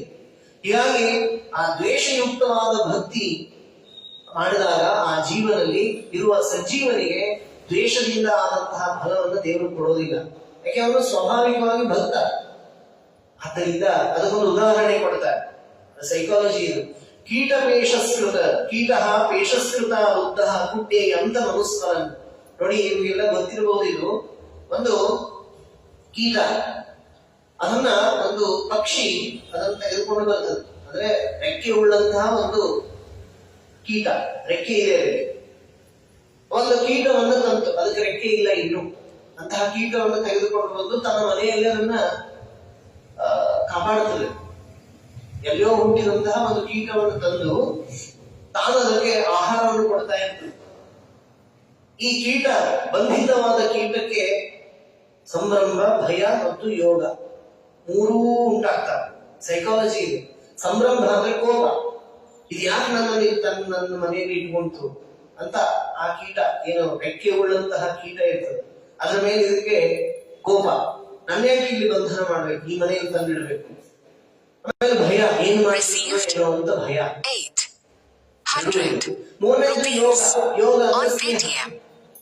ಕಾಲಕ್ಕೆ ಹಸಿವಾದಾಗ ನಮಗೆ ಆಹಾರವನ್ನು ತಂದು ಕೊಡ್ತದಲ್ಲ ಅಂತ ಸ್ನೇಹದಿಂದಲೂ ಅದನ್ನೇ ಚಿಂತನೆ ಮಾಡಿ ಮಾಡಿ ಮಾಡಿ ಪ್ರಾರಂಭದಲ್ಲಿ ಕೋಪ ಇತ್ತು, ಆಮೇಲೆ ಭಯ, ಅದಾದ್ಮೇಲೆ ಕಾಲಕ್ಕೆ ಹೊತ್ತಿಗೆ ನನಗೆ ಹೊಟ್ಟೆಗೆ ಹಾಕ್ತದೆ ಈ ಕೀಟ ಅಂತ ಹೇಳಿ, ಈ ಹಕ್ಕಿ ಅಂತ ಹೇಳಿ ಅದನ್ನೇ ನೆನೆಸಿ ಪ್ರೀತಿಯಿಂದ ಅದನ್ನೇ ನೆನೆಸಿ ಆಮೇಲೆ ಏನಾಗುತ್ತೆ, ತನ್ನ ಕೀಟ ಭಾವವನ್ನು ಕಳೆದು ರೂಪವನ್ನ ಹಾರಿ ಹೋಗಿಬಿಡುತ್ತದೆ. ನೋಡಿ, ಯಾವುದನ್ನು ನಾವು ಪ್ರೀತಿಯಿಂದ ಧ್ಯಾನ ಮಾಡ್ತೇವೋ ಅದೇ ಸ್ವರೂಪವನ್ನು ನಾವು ಪಡಿತೇವೆ. ಯಾದೃಶೋ ಭಾವಿತ ಸ್ತ್ರೀಶಃ ಜೀವ ತಾದೃಶಃ ಆಭರೇತ. ಭಾವನಾ ಯಾದೃಶಿ ಭಾವನಾ ಯಸ್ಯ ಸಿದ್ಧಿರ್ಭವತಿ ತಾದೃಶಿ. ಹಾಗೆ ಈ ರೀತಿಯಾಗಿ ಕೀಟಪೇಷಸ್ಕೃತ ವೃದ್ಧ ಗುಡ್ಡೆ ಅಂತ ಮನುಸ್ಮರನ್ ಸಂಭ್ರಮ ಭಯ ಯೋಗೇನ ಮಧ್ಯ ತನ್ಮಯತಾನಿಯ. ಹಾಗೇನೆ ನವಿಂದತೆ ತತ್ ಸ್ವರೂಪತ. ಒಂದು ಕೀಟ ಖೇಟವಾಗಿ ಅಂದ್ರೆ ಹಾರಾಡುವ ಕೀಟವಾಗಿ ಹಾರಿ ಹೋಗಬೇಕಾದ್ರೆ ಅದಕ್ಕೆ ಆ ಕೀಟದೇ ಚಿಂತೆ, ಅದನ್ನೇ ನೆನೆಸಿ ನೆನೆಸಿ ನೆನೆಸಿ ಪ್ರಾರಂಭದಲ್ಲಿ ದ್ವೇಷದಿಂದ ನೆನೆಸ್ತು, ಭಯದಿಂದ ನೆನೆಸ್ತು, ಕೊನೆಗೆ ಭಕ್ತಿಯಿಂದ ಮಾಡಿತು. ಹಾಗೆ ಈ ಜೀವದ್ವಯಾವೇಶ ಆದಾಗಲೂ ಕೂಡ ಪ್ರಾರಂಭದಲ್ಲಿ ದ್ವೇಷ, ಆಮೇಲೆ ಕೊನೆಗೆ ಭಕ್ತಿ, ಹೀಗೆ ಆ ರೀತಿಯಾಗಿ ಆಗಿದೆ. ಇಲ್ಲಿಯೂ ಅದೇ ಆಗಿದೆ ಅಂತ ಹೇಳಿದಾಗ ಯುಧಿಷ್ಠಿರ ಕೇಳ್ತಾರೆ, ಏನದು ಶಾಪ? ವಿಪ್ರ ಶಾಪದಿಂದ ಇವರು ಪದಚ್ಯುತರಾಗಲಿಕ್ಕೆ ಜಯ ವಿಜಯರಿಗೆ ಏನಾಯ್ತು, ಯಾಕೆ ಹೀಗಾಯ್ತು, ಯಾರು ಅವರು ವಿಪ್ರರು ಅಂತೆಲ್ಲ ಹೇಳಿದಾಗ ನಿಮಗೆಲ್ಲ ಗೊತ್ತಿದೆ. ಏಕದಾ ಬ್ರಹ್ಮಣ ಪುತ್ರ ವಿಷ್ಣು ಲೋಕಂ ಯದುಚ್ಛಯ ಸನಂದನಾದಯೋ ಜಗ್ಮುಂ ಚರಂತೋ ಭುವನತ್ರಯಂ. ಸನಂದನಾದಿಗಳು ಸನಕಾದಿಗಳು ವಿಷ್ಣುವಿನ ಲೋಕವನ್ನ ಕುರಿತು ಬರ್ತಾರೆ ಪರಮಾತ್ಮನ ದರ್ಶನ ಮಾಡ್ಕೊಳ್ಳಿಕ್ಕೆ. ಆಗ ಬ್ರಹ್ಮದೇವರ ಪುತ್ರರು ಈ ಸನಕಾದಿಗಳು ಬಂದಾಗ ಎಲ್ಲ ದ್ವಾರಪಾಲಕರು ಅವರನ್ನ ತಡೆ ಹಿಡಿತಾರೆ. ಅವರು ಕುಪಿತರಾಗಿ ಪಾಪಿಷ್ಠಾಂ ಆಸುರೀಂ ಯೋನಿಂ ಬಾಲಿಶೋ ಯಾತಮಾಶ್ವತಃ, ನೀವು ಪಾಪಿಷ್ಠವಾದ ಯೋನಿಯಲ್ಲಿ ಹುಟ್ಟಿ ಬನ್ನಿ ಅಂತ ಹೇಳಿ ಕೊನೆಗೆ ವಿಶ್ರಾಮವನ್ನು ಕೊಡ್ತಾರೆ. ಏನು ಅಂದ್ರೆ ತ್ರಿಭಿರ್ಲೋಕಾಯ ಕಲ್ಪಿತ, 3 ಜನ್ಮ ಮಾತ್ರ ನಿಮಗೆ ಅಸುರ ದೇಹ, ಅಸುರ ದೇಹದಲ್ಲಿ ವಾಸ, ಅಸುರರಾಗಿ ಹುಟ್ಟುವುದು. ಅಷ್ಟಾದ್ರೆ ಆಮೇಲೆ ನೀವು ಮತ್ತೆ ನಿಮ್ಮ ಪುನಃ ನಿಮ್ಮ ಮೂಲ ಸ್ವರೂಪವನ್ನು ಹೊಂದುತ್ತೀರಿ ಅಂತ ಅವರು ಶಾಪವನ್ನು ಕೊಟ್ಟು ವಿಶಾಪವನ್ನು ಕೊಡ್ತಾರೆ. ಅವರು 3 ಜನ್ಮ ಯಾರ್ಯಾರಾಗಿ ಹುಟ್ಟಿದ್ರು ಅಂದ್ರೆ ದಿದೇ ಪುತ್ರವು ದೈತ್ಯ ದಾನವ ವಂದಿತವು ಹಿರಣ್ಯಕಶಿಪುರ್ಜ್ಯೇಷ್ಠ ಹಿರಣ್ಯಾಕ್ಷೋ ಅನುಜಸ್ತತಃ. ಹಿರಣ್ಯಕಶಿಪು ಮತ್ತು ಹಿರಣ್ಯಾಕ್ಷ ಅಂತ ದ್ವಿತೀಯ ಮಕ್ಕಳಾಗಿ ಮೊದಲೇ ಜನ್ಮ ಅವರು ಹುಟ್ಟಿ ಬಂದರು. ಅಲ್ಲಿ ಅತಃ ಹಿರಣ್ಯಕಶಿಪು ಹರಿಣಾ ಸಿಂಹರೂಪಿಣ, ಸಿಂಹರೂಪದ ಪರಮಾತ್ಮನಿಂದ ನರಸಿಂಹ ರೂಪದ ಪರಮಾತ್ಮ ಆ ಹಿರಣ್ಯಕಶಿಪುವನ್ನು ಸಂಹಾರ ಮಾಡಿದ್ದಾನೆ. ಹಿರಣ್ಯಾಕ್ಷೋ ಧರೋದ್ಧಾರೆ ಬಿಭ್ರತ ಸೌಕರಂ ವಪು, ಸೂಕರ ವಪುವನ್ನು ಹೊಂದಿದ ಅವತಾರವನ್ನು ಹೊಂದಿದ ಪರಮಾತ್ಮನಿಂದ ಹಿರಣ್ಯಾಕ್ಷ ಹತನಾದ. ಹಿರಣ್ಯಕಶಿಪು ಪುತ್ರಂ ಪ್ರಹ್ಲಾದಂ ಭಗವತ್ಪ್ರಿಯಂ ಜಿಘಾಂಸು ಅಪರೋ ನಾಮ ನಾನಾ ಯಾತನ ಮೃತ್ಯು ಹೇತವೇ. ಎಲ್ಲ ಶಾರ್ಟ್ ಆಗಿ ಏನು ಅನ್ನೋದನ್ನ ಕಥೆಯನ್ನು ಹೇಳ್ತಾರೆ. ನಾನಾ ಯಾತನವನ್ನ ಪಡಿಸಿದ ಮಗನಾದಂತಹ ಪ್ರಹ್ಲಾದನಿಗೆ ಸರ್ವಭೂತಾತ್ಮ ಭೂತನಾದಂತಹ ಪ್ರಶಾಂತನಾದ ಸಮದರ್ಶನಾದ ಆ ಭಗವಂತನ ಶಕ್ತಿ, ಅವನ ಬಲ, ಅವನ ಬೆಂಬಲ ಆ ಪ್ರಹ್ಲಾದನನ್ನ ಏನು ಮಾಡಲಿಕ್ಕೆ ಆಗಲಿಲ್ಲ. ಹಿರಣ್ಯಕಶಿಪುವಿನಿಂದ ಪ್ರಹ್ಲಾದನಿಗೆ ಏನೂ ತೊಂದರೆ ಮಾಡ್ಲಿಕ್ಕೆ ಆಗಲಿಲ್ಲ. ಎಲ್ಲ ಉಪಾಯ ಮಾಡಿದರೂ ಕೂಡ ಅವನನ್ನ ಪರಮಾತ್ಮ ರಕ್ಷಣೆ ಮಾಡಿದ ಅಂತ ಕಥೆಯನ್ನ ಶಾರ್ಟ್ ಆಗಿ ಹೇಳಿದರು. ಮುಂದೆ ತಪಸ್ಥೌ ರಾಕ್ಷಸೌ ಜಾತೌ, ಅವರೇ ಹಿರಣ್ಯಕಶಿಪು ಮತ್ತು ಹಿರಣ್ಯಾಕ್ಷರೇ ರಾವಣ ಕುಂಭಕರ್ಣರಾಗಿ ಹುಟ್ಟಿದ್ರು. ಅವರನ್ನ ಸಾಕ್ಷಾತ್ ರಾಮ ಪರಮಾತ್ಮ ಅವರನ್ನ ಸಂಹಾರ ಮಾಡಿದ, ರಾವಣ ಕುಂಭಕರ್ಣರನ್ನ. ಈಗ ಅವರೇ ಈ ಶಿಶುಪಾಲ ಮತ್ತು ದಂತವಕ್ರರಾಗಿ ಹುಟ್ಟಿದ್ದಾರೆ, ನಿನ್ನ ಚಿಕ್ಕಮ್ಮನ ಮಕ್ಕಳಾಗಿ ಹುಟ್ಟಿದ್ದಾರೆ ಅಂತ ಯುಧಿಷ್ಠಿರರಿಗೆ ನಾರದರು ಹೇಳ್ತಾ ಇದ್ದಾರೆ. ಗೊತ್ತಾಯ್ತಾ ಕಥೆ ಅಂತ ಹೇಳಿದಾಗ ಯುಧಿಷ್ಠಿರ ಅಂತ ವಿದ್ವೇಷೋ ದೈತೆ ಪುತ್ರೇ ಕಥಮಾಸೀನ್ ಮಹಾತ್ಮನಿ. ಅಲ್ಲ, ಪ್ರಹ್ಲಾದನ ಮೇಲೆ ಆ ಹಿರಣ್ಯಕಶಿಪುವಿಗೆ ದ್ವೇಷವಾದರೂ ಯಾಕೆ ಬಂತು? ನರಸಿಂಹ ರೂಪದಿಂದಲೇ ಪರಮಾತ್ಮ ಯಾಕೆ ಅವರನ್ನು ಸಂಹಾರ ಮಾಡಿದ? ಇವೆಲ್ಲ ಕಥೆಯನ್ನು ಹೇಳಿ ನಮಗೆ ಅಂತ ಹೇಳಿದಾಗ ಕಥೆಯನ್ನ ಪ್ರಾರಂಭ ಮಾಡ್ತಾ ಇದ್ದಾರೆ. ನಾರದ ವಾಚ, ಯುಧಿಷ್ಠಿರನಿಗೆ ನಾರದರು ಹೇಳಿದ ನರಸಿಂಹಾವತಾರದ ಚರಿತ್ರೆ. ನರಸಿಂಹಾವತಾರದ ಉಪಾಸನೆಯನ್ನ ವಿಶೇಷವಾಗಿ ಮಾಡಬೇಕು. ಈ ಸಪ್ತಮ ಸ್ಕಂದ ಇರೋದೇ ಆ ನರಸಿಂಹದೇವರ ಉಪಾಸನೆಗೆ ಬೇಕಾಗುವಂತಹ ಅವನ ಮಹಿಮಾ ಅತಿಶಯಗಳನ್ನ ತಿಳಿಸುವುದಕ್ಕಾಗಿ ಹೇಳ್ತಾರೆ. ನೃಸಿಂಹಾದಿಕ ಅನ್ಯತ್ರ ದುರಿತಾದಿ ನಿವೃತ್ತಯೇ, ಎಲ್ಲ ದುರಿತಗಳನ್ನ ನಾಶ ಮಾಡುವುದಕ್ಕೆ ಇರುವ ಏಕೈಕ ಉಪಾಯ ಅದು ನರಸಿಂಹದೇವರ ಉಪಾಸನೆ. ಪುರಂದರದಾಸರಂತಾರೆ ಏನು ಅಂದ್ರೆ, ನರಸಿಂಹ ಮಂತ್ರವು ಒಂದೇ ಸಾಕು ಮಹಾನ್ ದುರಿತ ರಾಶಿಗಳ ಖಂಡಿಸಿ ಭಾಗ್ಯದ ನೀವ. ನರಸಿಂಹ ಮಂತ್ರವು ಒಂದೇ ಸಾಕು. ಹಸುಳೆ ತಲೆಗಾಯ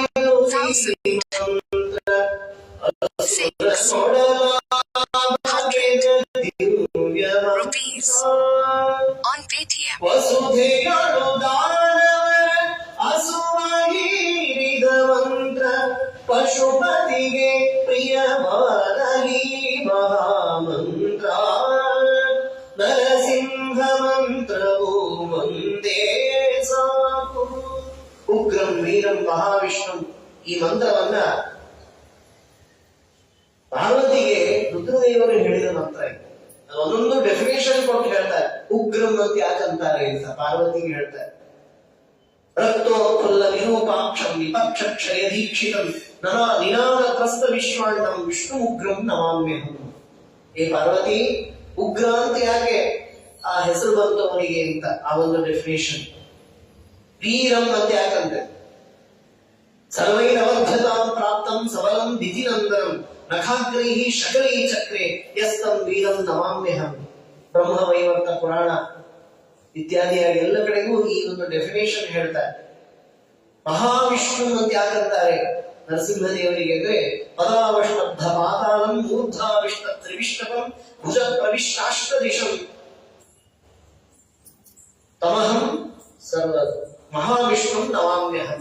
ಇದು ಮಹಾವಿಷ್ಣು ಅಂತ ಯಾಕೆ ಉಗ್ರಂ ವೀರಂ ಮಹಾವಿಷ್ಣು ಜ್ವಲಂತಂ.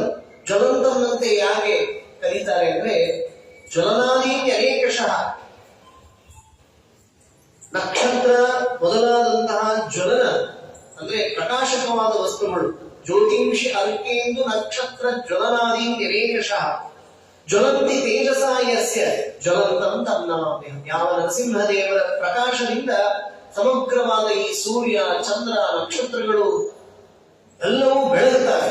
ಆ ಬೆಳಗುವ ಶಕ್ತಿ ಸೂರ್ಯನೇ ಮೊದಲಾದಂತಹ ಪ್ರಕಾಶಕ ವಸ್ತುಗಳಲ್ಲಿ ಇಟ್ಟವನೇ ಆ ನರಸಿಂಹದೇವರು. ಹೀಗಾಗಿ ಅವರಿಗೆ ಜ್ವಲಂತಂ ಅಂತ.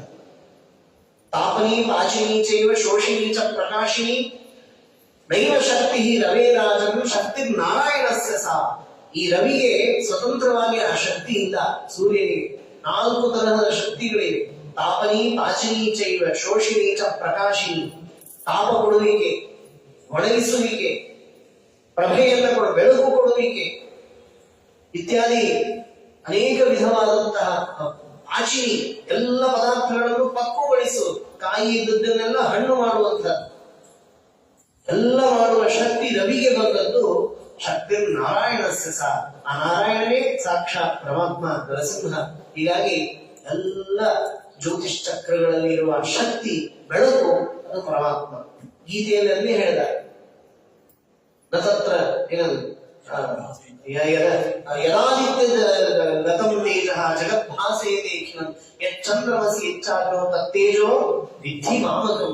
ಅರ್ಜುನಿಗೆ ಹೇಳುವ ಮೂಲಕ ಇಡೀ ಜಗತ್ತಿಗೆ ಹೇಳಿದ ಆ ವಿಷಯವನ್ನ ನರಸಿಂಹದೇವರಲ್ಲಿ ನಾವು ಅನುಸಂಧಾನ ಮಾಡಬೇಕು, ಉಪಾಸನೆಯನ್ನು ಮಾಡಬೇಕು. ಜ್ವಲಂತಂ ಸರ್ವತೋಮುಖಂ. ಎಲ್ಲ ಕಡೆಗೂ ಅವನ ಮುಖ ಇದೆ. ಮುಖ ಅಂದ್ರೆ ಏನು? ಜ್ಞಾನೇಂದ್ರಿಯ ಇರುವಂತಹ ಒಂದು ಸ್ಥಳ. ಈ ಮುಖದಲ್ಲೇ ಎಲ್ಲ ಜ್ಞಾನೇಂದ್ರಿಯ ಇರ್ತಾರೆ. ಆದ್ರೆ ಪರಮಾತ್ಮನಿಗೆ ನಮ್ಮಂತಹ ಇಂದ್ರಿಯಗಳಿಲ್ಲ. ಸರ್ವೇಂದ್ರಿಯೈ ವಿಹೀನೋಪಿ ಸರ್ವಂ ಸರ್ವತ್ರ ಸರ್ವದಾ ಜಾನಾತಿ ಯೋ ನಮಾಮೀಶಂ ಯಸ್ತಂ ಸರ್ವತೋಮುಖಂ. ಅವನಿಗೆ ನಮ್ಮಂತಹ ಪ್ರಾಕೃತ ಇಂದ್ರಿಯಗಳು ಇಲ್ಲದೆ ಇದ್ರೂ ಕೂಡ ಎಲ್ಲೆಲ್ಲಿ ಏನೇನಾಗ್ತದೆ ಎಲ್ಲವನ್ನೂ ಕೂಡ ತಿಳಿಯುವ ಶಕ್ತಿ ಅವನಿಗಿದೆ. ಸಿಸಿ ಕ್ಯಾಮೆರಾ ಇದ್ದಾಗ ಅವನ ಮುಖ ಎಲ್ಲ ಕಡೆ ಇದೆ.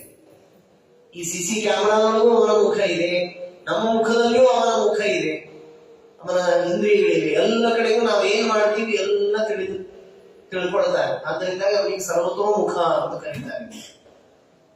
ನೃಸಿಂಹಂ ನರವತ್ ಸಿಂಹವಚ್ಚಾಸ್ತಿ ವಪುರ್ಯಸ್ಯ ಮಹಾತ್ಮನಃ.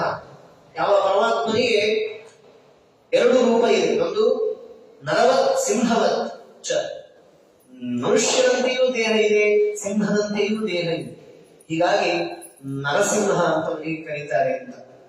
ನೃಸಿಂಹಂ ಭೀಷಣಂ ಯನ್ನಾಮ ಸ್ಮರಣಾಭೀತಾ ಭೂತ ವೇದಾನ ರಾಕ್ಷಸಾಹ.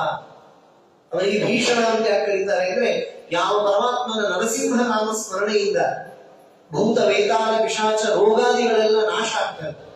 ಯನ್ನಾಮ ಸ್ಮರಣಾಭೀತಾ ಭೂತ ವೇತಾಳ ರಾಕ್ಷಸಾಹ ರೋಗಾದ್ಯಾನಿ ವಿನಶ್ಯಂತಿ ಪ್ರಣಶ್ಯಂತಿ ಯಸ್ತಂ ಭೀಷಣಂ ತಂ ನಮಾಮ್ಯಹಂ.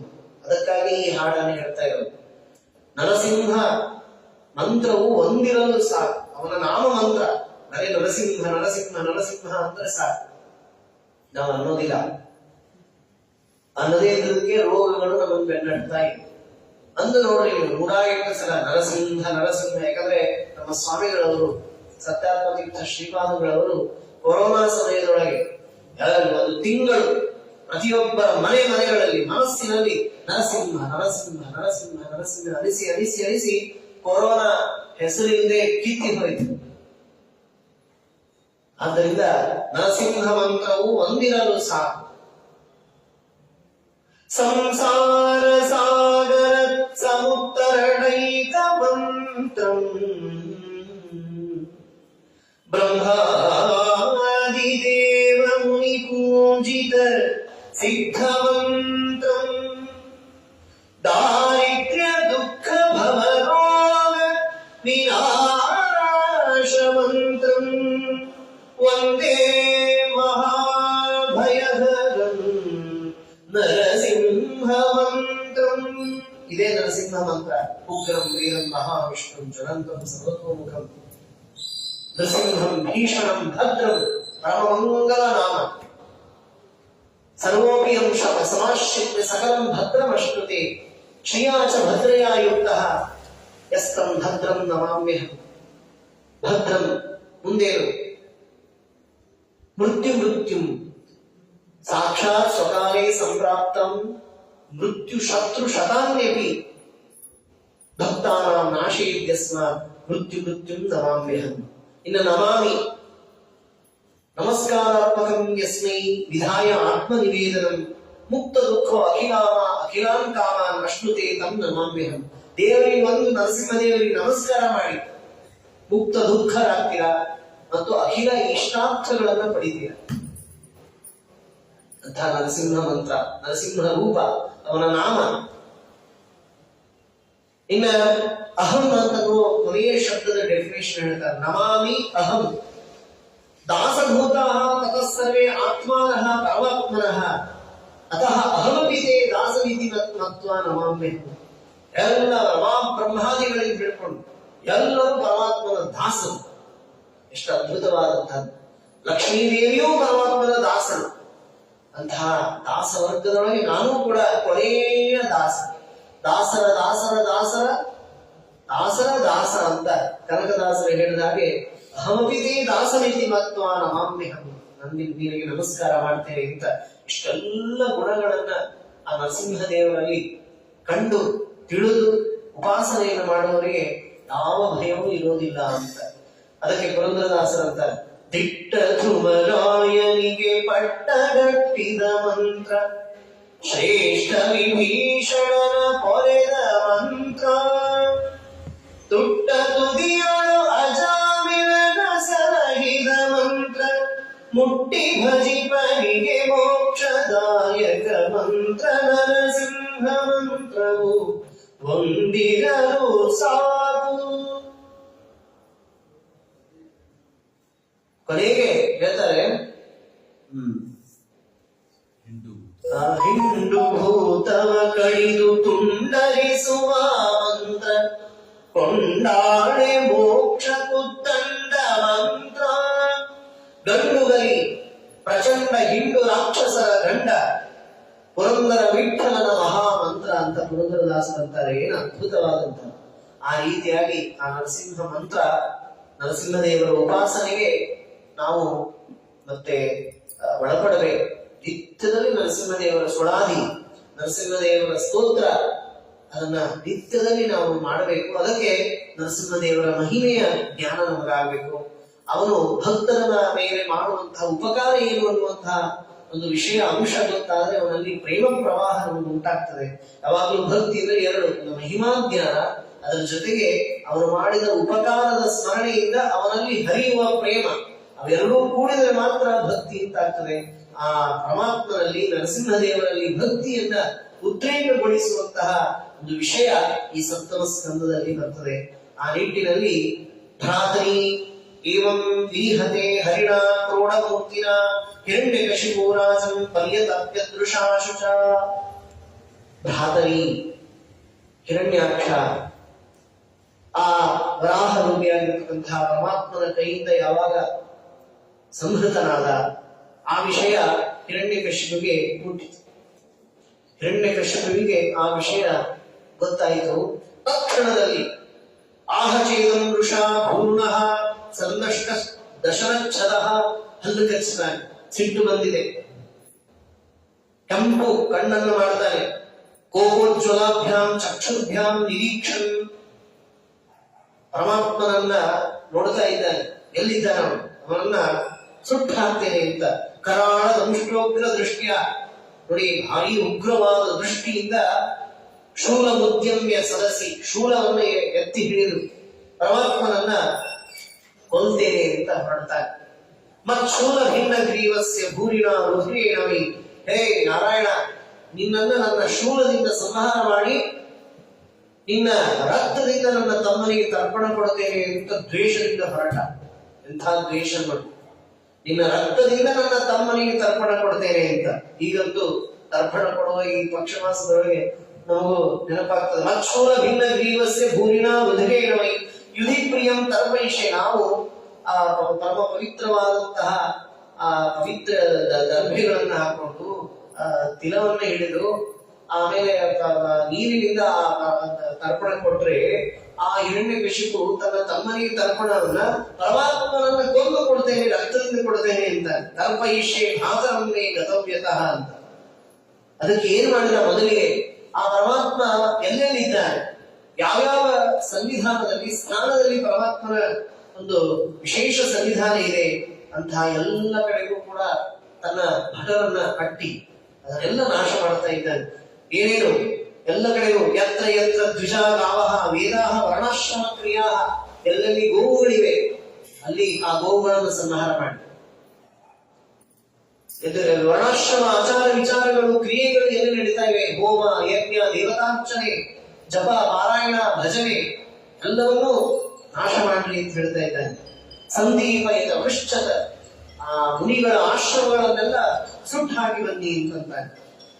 ಭಾರಿ ರೋಷ ಆಗಿ ನನ್ನ ತಮ್ಮನನ್ನ ಪರಮಾತ್ಮ ಕ್ರೋಢರೂಪಿಯಾಗಿ ಕೊಂದಿದ್ದಾನೆ ಅಂತ ಒಂದು ಸುದ್ದಿಯನ್ನ ಕೇಳಿದ ಕ್ಷಣ ಅವರಿಗೆ ದ್ವೇಷ ಉಂಟಾಗ್ತಾ ಇದೆ. ಆಗ ದಿವಂ ದೇವ ಪರಿತ್ಯಜ್ಯ ಭುವಿ ಚೇರು ಅಲಕ್ಷಿತಾ, ಹೀಗೆ ಈ ದೈತ್ಯೇಂದ್ರನ ಒಂದು ಅಟ್ಟಹಾಸದಿಂದ ಎಲ್ಲ ದೇವತೆಗಳಿಗೆ ಚಿಂತೆ ಆಗಿದೆ. ಏನು ಮಾಡ್ಬೇಕು ಹಿಂಗ್ ಮಾಡಿದ್ರೆ ಅಂತ. ಹಿರಣ್ಯಕಶಿಪು ಭ್ರಾತು ಸಂಪರೇತಸ್ಯ ದುಃಖಿತಃ ಕೃತ್ವಾ ಕಟೋದಕಾದೀನಿ, ತನ್ನ ತಮ್ಮನ ಔರ್ಧ್ವದೇಹಿಕ ಕ್ರಿಯೆಗಳನ್ನೆಲ್ಲ ಮುಗಿಸಿ ಇನ್ನೇನು ಬರ್ತಾ ಇದ್ದಾನೆ. ಹೇಗಾದ್ರೂ ಮಾಡಿ ನಾನು ಆ ಪರಮಾತ್ಮನನ್ನ ಕೊಂದು ಬರ್ತೇನೆ ಅಂತ ಹೋಗ್ತಾ ಇದ್ದಾನೆ. ಆ ಸಂದರ್ಭದಲ್ಲಿ ತಾಯಿಯಾದ ದಿತಿ ಹಾಗೂ ಆ ಹಿರಣ್ಯಾಕ್ಷರ ಮಡದಿ ವೃಷಭಾನು ಅವರಿಬ್ರು ಅಳ್ತಾ ಇದ್ದದ್ದನ್ನು ಕೇಳಿದ ದುಃಖ ಸಂತಪ್ತರಾಗಿದ್ದಾರೆ ತಾಯಿಯಾದ ದಿತಿ ಮತ್ತೆ ತಮ್ಮನ ಹೆಂಡತಿ ವೃಷಭಾನು. ತಕ್ಷಣದಲ್ಲಿ ಹಿರಣ್ಯಕಶಿಪು ಮಾತನಾಡ್ತಾನೆ, ಇಂಥ ಸಿಟ್ಟಿನವ, ಇಂಥ ವಿಷ್ಣು ದ್ರೋಹಿ ದ್ವೇಷಿ ವಿಷ್ಣುವನ್ನೇ ಕೊಂದು ಬರ್ತೇನೆ ಅಂತ ಹೋಗ್ತಾ ಇದ್ದಾನೆ. ಅಂತಹ ಸಂದರ್ಭದಲ್ಲಿ ಆ ತಾಯಿಯನ್ನ ಕರೆದು ಹೇಳ್ತಾನೆ, ಕೇವಲು ಪುತ್ರ ವೀರಂ ಆಘಾತ ಶೋಚಿತ, ನನ್ನ ತಮ್ಮ ವೀರ, ಅವನು ವೀರ ಸ್ವರ್ಗವನ್ನು ಹೊಂದಿದ್ದಾನೆ, ವೀರ ಮರಣವನ್ನು ಹೊಂದಿದ್ದಾನೆ, ಅವನಿಗಾಗಿ ಶೋಕ ಪಡುವುದು ಬೇಡ ಅಂತ ಉಪದೇಶ ಮಾಡ್ತಾ ಇದ್ದಾನೆ. ಯಾಕೆ ಶೋಕ ಪಡ್ತೀವಿ, ಯಾಕೆ ಚಿಂತೆ ಮಾಡ್ತೀವಿ, ತಾನಿಷ್ಟು ಅವನ ಸಂಹಾರ ಮಾಡಿದ್ದಾನೆ ದೇವರು ಅಂತ ಭಾರಿ ಸಿಟ್ಟಿಗೆತ್ತಿದ್ದಾನೆ. ಆದ್ರೆ ತಾಯಿಗೆ ಹೇಳ್ತಾನೆ, ಏನ್ ಚಿಂತೆ ಮಾಡಬೇಡಿ, ಅವನಿಗೆ ಸಾವೇ ಇಲ್ಲ, ಜೀವನಿಗೆ ಸಾವಿದೆಯಾ ಇತ್ಯಾದಿ ಆದಂತಹ ಉಪದೇಶ ಮಾಡ್ತಾ ಇದ್ದಾನೆ. ಭೂತಾನಾಮಿಹ ಸಂವಾಸ ಪ್ರಪಾಯಾಮಿವ ಸೂರ್ಯತೆ, ಅವಳಂದು ದಿತಿದೇವಿ, ಅಲ್ಲ ನನ್ನ ಮಗ ಅವನು ಅಂತ. ಇವೆಲ್ಲ ಸುಳ್ಳು. ಮಕ್ಕಳು, ಸಂಬಂಧ, ಮತ್ತೆ ಅಣ್ಣತಮ್ಮಂದಿರು, ಗಂಡ ಹೆಂಡತಿ, ಇವೆಲ್ಲ ಏನಿದೆ ಅಂತಂದ್ರೆ ಇವೆಲ್ಲ ಸಂಬಂಧಗಳು ಪ್ರಪಾಯಾಮಿವ ಸೂರ್ಯತೆ. ತಾಯಿ ಪ್ರಪಾಯ ಅಂದ್ರೆ ಅರವಟ್ಟಿಗೆಗಳು ಅಂತ ನಿಮಗೆಲ್ಲ ಗೊತ್ತಿರ್ತದೆ. ಅನೇಕ ಊರುಗಳ ಮಾರ್ಗಗಳು ಒಂದು ಕಡೆಗೆ ಸೇರಿ ಅಲ್ಲಿ ಸ್ವಲ್ಪ ತಂಗಿ ತನ್ನಂತಹ ಬುದ್ಧಿಯನ್ನು ಎಲ್ಲ ತಿಂದು ನೀರು ಕುಡಿದು, ನೀವು ಹೇಗಿದ್ದೀರಿ, ನೀವು ಯಾವ ಊರಿನವರು, ನೀವು ಎಲ್ಲಿ ಹೋಗ್ತಾ ಇದ್ದೀರಿ ಅಂತೆಲ್ಲ ಹರಟೆ ಹೊಡೆದು ಮಾತಾಡಿ ಸ್ವಲ್ಪ ವಿಶ್ರಾಂತಿ ತೆಗೆದುಕೊಂಡು ಮತ್ತ ಅವರು ತಮ್ಮ ಊರಿಗೆ ತಾವು ಈ ದಾರಿ ಹಿಡಿದು ಇವರು ಈ ಊರಿಗೆ ಹೋಗೋದು, ಆ ದಾರಿಯಿಂದ ಅವ್ರು ಹೋಗೋದು, ಆ ತರ ಇದೆ ಅಷ್ಟೇ. ಇದೆ ಈ ಸಂಸಾರವೆಂಬ ಮಾರುಕಟ್ಟೆಯಲ್ಲಿ ನಾವು ಒಂದಿಲ್ಲ ಒಂದು ಊರಿನಿಂದ ಬಂದವರೇ. ಅದಕ್ಕಾಗಿ ಇಲ್ಲಿ ಹೇಳ್ತಾ ಇದ್ದಾರೆ, ನಿತ್ಯ ಆತ್ಮ ಅವ್ಯಯ, ಆತ್ಮನಿಗೆ ನಾಶ ಇಲ್ಲ, ಸಾವಿಲ್ಲ. ಇದರಲ್ಲಿ ಹಿರಣ್ಯಕೃಷ್ಣ ಹೇಳ್ತಾ ಇದ್ದಾರೆ. ಇದರಿಂದ ನಮ್ಗೆ ಗೊತ್ತಾಗ್ತದೆ ಜೀವದ್ವಯಾವೇಶ. ಜಯನ ಒಳಗಡೆ ಜಯ ಆಕ್ಟಿವೇಟ್ ಆಗಿದ್ರೆ ಈ ತರಹ ನಿತ್ಯ ಶೋಚನೆ ಮಾಡಬೇಡಿ, ಪರಮಾತ್ಮನ ಸ್ಮರಣೆ ಮಾಡಿ, ದುಃಖವನ್ನು ಕಳ್ಕೊಳ್ರಿ ಅಂತ ತಾಯಿಗೆ ಹೇಳುವಂತ ಮಾತುಗಳು ಹೊರಗಡೆ ಬರ್ತವೆ.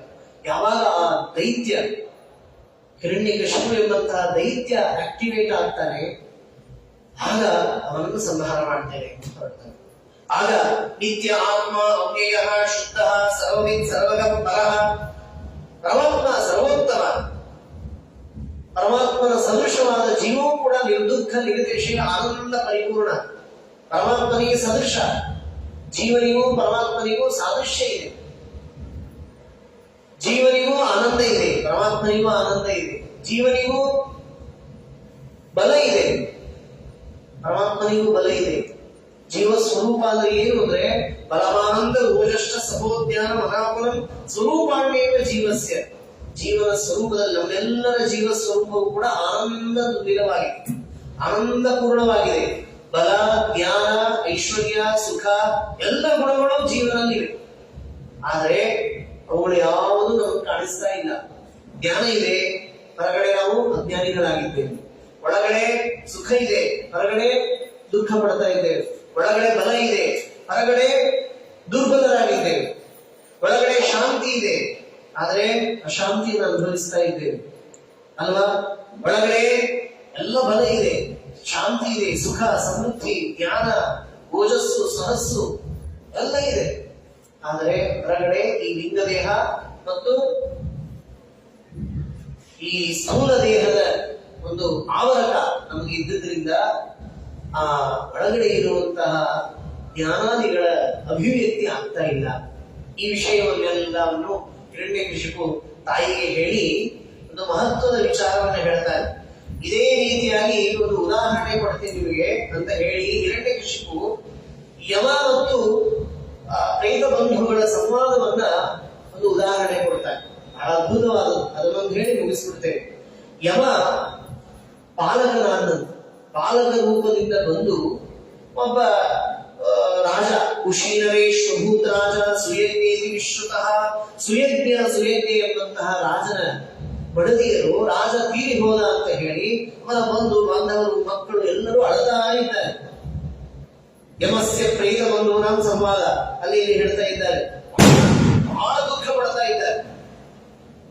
ಅವರು ಹೋದ ಅಂತ, ರಾಜ ಹೋದ ಅಂತ ಹೇಳಿ ಹೆಂಡತಿ, ಅವರ ದೇಹ ಸಂಬಂಧಿಗಳಾದ ಮಕ್ಕಳು ಎಲ್ಲ ಅಣ್ಣ ತಮ್ಮಂದಿರು, ಬಂಧು ಬಾಂಧವರೆಲ್ಲ ದುಃಖ ಪಡ್ತಾ ಇರುವಾಗ ಯಮದೇವರು ಬಂದು ಹೇಳ್ತಾರಂತೆ, ಬಾಲಕ ರೂಪದಿಂದ ಯಾಕೆ ಅಳ್ತಾ ಇದ್ದೀರಿ, ಯಾಕೆ ಅಳ್ತಾ ಇದ್ದೀರಿ? ಇದೇ ಮಾತನ್ನೇ ಹೇಳ್ತಾ ಇದ್ದಾರೆ.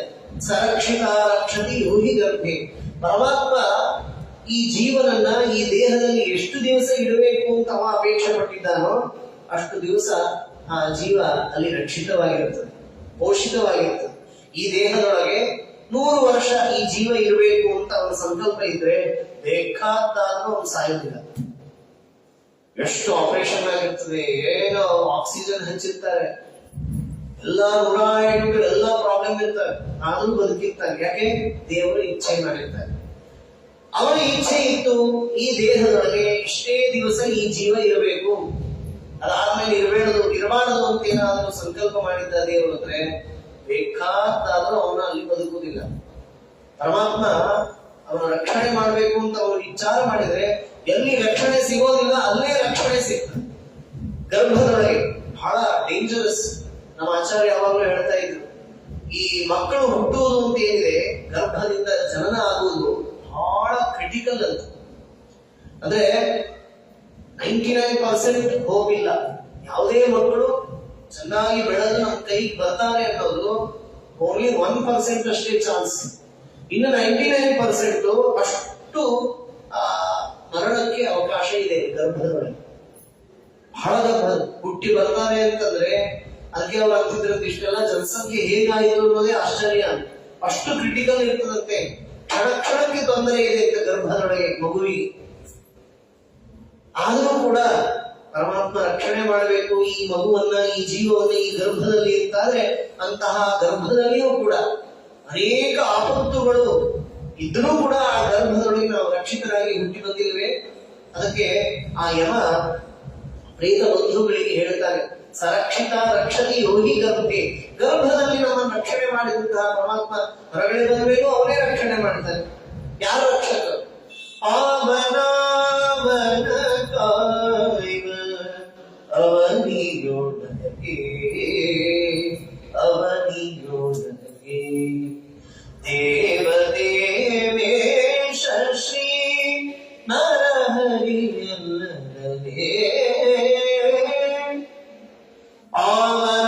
ಆವನಾಧಾರ ಅಡಲಿಯೊಳಗಿಪ್ಪ ಮೃಗಗಳಿಗೆ ಆವನಾಧಾರ ಪಶು ಜಾತಿಗಳಿಗೆ ಆವ ಪೋಷಕನು ಗರ್ಭದಲ್ಲಿ ಶಿಶುವಿಗೆ ದೇವ ಸಿರಿ ಪುರತರ ವಿಠಲನಲ್ಲದೆ ಅವನಾಮನ ಕಾಯುವ ಅವನಿಯೊಳಗೆ ಅವನಿಯೊಳಗೆ. ಅದಕ್ಕೆ ಯಾಕೆ ಚಿಂತೆ ಮಾಡ್ತೀವಿ? ಆಯ್ತು, ಮುಗಿದು. ದೇವರ ಇಚ್ಛೆ ಇಲ್ಲ ಅಂದ್ಮೇಲೆ ಮುಗಿದು ಹೋಯ್ತು. ನೀವು ಚಿಂತಿಸಿ ಫಲ ಇಲ್ಲ. ಸತ್ತವರಿಗಳಲೇಕೆ ತಮ್ಮನ್ನು ಹೆತ್ತವರುಗಳು ಇತ್ಯಾದಿಯಾಗಿ ನಾವು ಕೇಳ್ತೇವೆ. ಆದ್ರಿಂದ ಅದಕ್ಕೆ ನಮ್ಮ ಪುರಂದರದಾಸರು ಉಗಾಭೋಗ ಹೇಳ್ತಾರೆ, ಬಹಳ ಸುಂದರವಾದ ಉಗಾಭೋಗ. ಶ್ರೀಪತಿಯ ಕಟಾಕ್ಷ ವೀಕ್ಷಣ ತಪ್ಪುವಾಗ ಅನೇಕ ಬಂಧುಗಳು ಲಕ್ಷ ವೈದ್ಯರುಗಳು ಇರಲಾಗಿ ಕಣ್ಣ ಕಣ್ಣ ಬಿಡುವರು